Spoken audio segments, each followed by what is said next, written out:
नमस्कार मित्रांनो, JSIT सोल्युशनमध्ये आपले सर्वांचे स्वागत आहे. मित्रांनो, बघा आपल्याला 12वी नंतर पुढं काय करायचं याबाबत खूप मनामध्ये कन्फ्युजन असतं आणि बऱ्याच विद्यार्थ्यांनी सायन्स घेतलेलं असतं, आर्ट, कॉमर्स अशा वेगवेगळ्या फील्डमधून 12वी झालेली असते. किंवा आजचा हा जो व्हिडिओ आहे तो अशा विद्यार्थ्यांसाठी आहे की ज्यांनी 12वी सायन्सनं केलेली आहे आणि ज्या विद्यार्थ्यांना 12वी सायन्स नंतर IT क्षेत्रामध्ये करिअर करायचं आहे अशा विद्यार्थ्यांसाठी हा आजचा व्हिडिओ अतिशय महत्त्वाचा आहे.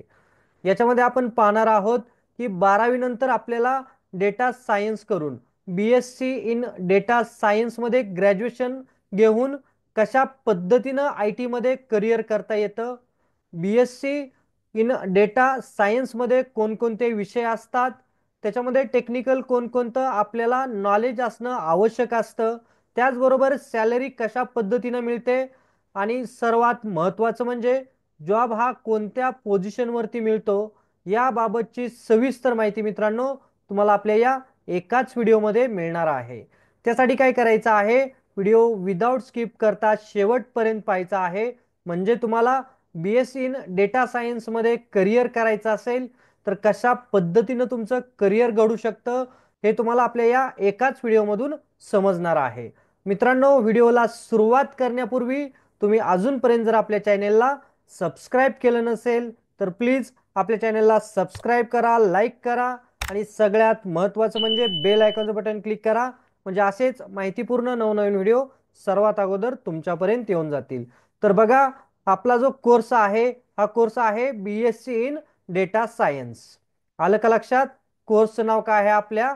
BSc in data science. आता याचं ड्युरेशन किती आहे तर या कोर्सचं ड्युरेशन आहे 3 वर्षाचं आणि याच्यामध्ये 6 सेमिस्टर असतात. मित्रांनो, हा जो कोर्स आहे तो सेमिस्टर पॅटर्नचा कोर्स आहे. मित्रांनो, इथं तुम्हाला प्रत्येक वर्षाला 2 सेमिस्टर असतात, असे एकूण 6 सेमिस्टरमध्ये या कोर्सचं डिवायडेशन करण्यात आलेलं आहे. आता याच्यासाठी आपल्याला इलिजिबिलिटी क्रायटेरिया काय लागतो तर तुमचं 12वी सायन्स असणं आवश्यक आहे आणि त्याचबरोबर त्या ठिकाणी तुम्हाला मॅथ्स हा सब्जेक्ट असणं कंपल्सरी आहे. 12वी सायन्समध्ये तुमचा मॅथ्स सब्जेक्ट असेल तर तुम्ही काय करू शकता, BSc इन डेटा सायन्स या कोर्सला ॲडमिशन घेऊ शकता. ज्या विद्यार्थ्यांचा मॅथ्स आहे सायन्समध्ये असे विद्यार्थी. त्याच्यानंतर बघा, आपल्याला इथं ॲडमिशनची प्रोसेस कशा पद्धतीने असते तर याची मित्रांनो ॲडमिशन प्रोसेस मेरिट लिस्ट प्रमाणे असते. याच्यासाठी तुम्हाला एंट्रन्स एक्झाम देखील द्यावी लागते. काही ठिकाणी डायरेक्ट ॲडमिशन दिले जातात, काही ठिकाणी एंट्रन्स एक्झाम घेतली जाते. आलं का लक्षात ॲडमिशनची प्रोसेस? तर आता आपल्याला पुढे पाहायचं आहे की कोर्सचा मोड कसा आहे, कोर्स कशा पद्धतीने शिकवला जातो. तर हा कोर्स मित्रांनो फुल टाइम, पार्ट टाइम आणि ऑनलाईन पद्धतीनं सुद्धा BSc इन डेटा सायन्स आपल्याला करता येतं. तिन्ही प्रकारामध्ये आपल्याला हा कोर्स करता येतो. आलं का लक्षात? कोर्स कशा पद्धतीनं करता येतो आपल्याला. त्याच्यानंतर आपल्याला पाहायचं आहे की याची ॲव्हरेज फी किती आहे तर 50,000 ते 2 लाख रुपये पर इयर याची ॲव्हरेज फी आहे. तुम्ही ज्या हायफाय कॉलेजमध्ये जाता त्या हायफाय कॉलेजची फी देखील तशाच पद्धतीने जाते. बरेच विद्यार्थी काय करतात, मौज मजा मस्ती करण्यासाठी चांगल्या कॉलेजला ॲडमिशन घेतात आणि तिथं भरमसाठ फी देखील भरली जाते.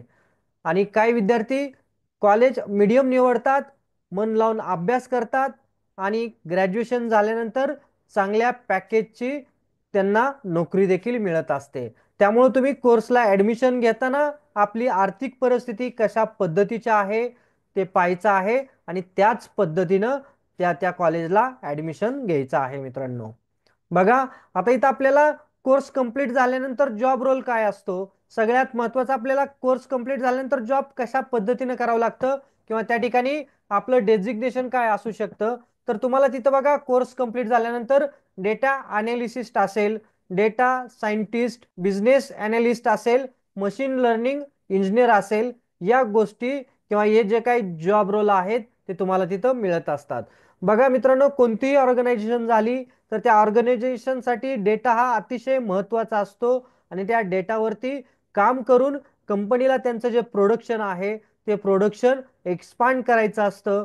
कोणतीही कंपनी असू द्या, त्यामुळं डेटा अनालिसिसचा रोल हा प्रत्येक कंपनीमध्ये अतिशय महत्त्वाचा असतो आणि अलीकडच्या काळामध्येच डेटा ॲनालिसिसला खूप सगळं वेटेज देण्यात आलेलं आहे, खूप सगळं महत्त्व देण्यात आलेलं आहे.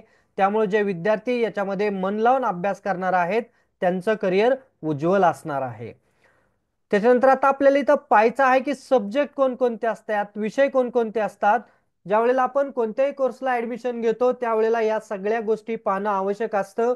आपला मेंदू कितीपर्यंत चालतो, आपला मेंदू काय झेपावू शकतो, या सगळ्या गोष्टी कोर्सला ऍडमिशन घेण्यापूर्वी प्रत्येक विद्यार्थ्यांनी डोळे उघडे ठेवून पाहिलं पाहिजे. जर तुम्ही एकदा ऍडमिशन घेतलं आणि तिथले सब्जेक्ट जर तुम्हाला झेपले नाहीत तर बरेच विद्यार्थी कोर्स अर्ध्यामधून सोडतात, त्यांचं करिअर त्या ठिकाणी थांबलं जातं. त्यासाठी काय गरजेचं आहे तर आपण ज्या कोर्सला ऍडमिशन घेतो आहे त्या कोर्समध्ये सिलेबस काय आहे, त्याची जॉब रिस्पॉन्सिबिलिटी काय असते, हे सगळं पाहणं गरजेचं असतं. तर बघा याच्यामध्ये सब्जेक्ट कोणते आहेत. मॅथमॅटिक्स आणि स्टॅटिस्टिक हे दोन सब्जेक्ट असतात. त्याच्यानंतर प्रोग्रामिंग लँग्वेजेस असतात, पायथॉन, आर, जावा या प्रोग्रामिंग लँग्वेज असतात. त्याच्यानंतर डेटा स्ट्रक्चर अँड अल्गोरिदम्स देखील त्या ठिकाणी सब्जेक्ट आहे. याच्या ठिकाणी बघा डेटा मॅनेजमेंट सिस्टीमचं जे काही डेटाबेसचे सॉफ्टवेअर आहेत ते डेटाबेसचे सॉफ्टवेअर असतात एसक्यूएल सारखे. त्याच्यानंतर बघा पुढचे सब्जेक्ट आहेत मशीन लर्निंग आणि एआय देखील तुम्हाला तिथं सब्जेक्ट आहे. डेटा व्हिज्युअलायझेशन मध्ये तुम्हाला पॉवर बीआय सारखे सब्जेक्ट तिथं शिकवले जातात. त्याच्यानंतर बिग डेटा टेक्नॉलॉजी आहे, हुडूप आहे, स्पार्क आहे, यासारखे देखील सब्जेक्ट त्या ठिकाणी आहे. त्यानंतर data mining and warehousing हा देखील सब्जेक्ट आहे मित्रांनो तुम्हाला तिथं. बघा पुढचा आहे प्रोबॅबिलिटी अँड लायनर अल्जेब्रा हा देखील तुम्हाला तिथं सब्जेक्ट आहे. आणि दुसरा आहे कॅपस्टॉन प्रोजेक्ट अँड इंटर्नशिप, हे देखील तुम्हाला तिथं करावी लागत असते. अशा पद्धतीने हे वेगवेगळे सब्जेक्ट तुम्हाला बीएससी इन डेटा सायन्स मध्ये शिकवले जातात मित्रांनो. त्याच्यानंतर आपल्याला करिअर ऑपॉर्च्युनिटी कशा पद्धतीने मिळते बघा. डेटा सायंटिस्ट म्हणून तुम्ही तुमचं करिअर आहे ते करिअर करू शकता.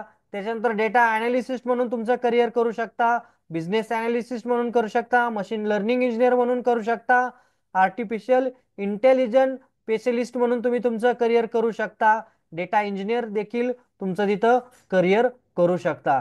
या काय आहेत मित्रांनो करिअरच्या ऑपॉर्च्युनिटी तुम्हाला त्या ठिकाणी डेटा सायन्स झाल्यानंतर आहे. बीएससी इन डेटा सायन्स तुमचा कोर्स कंप्लीट झाल्यावरती आहे.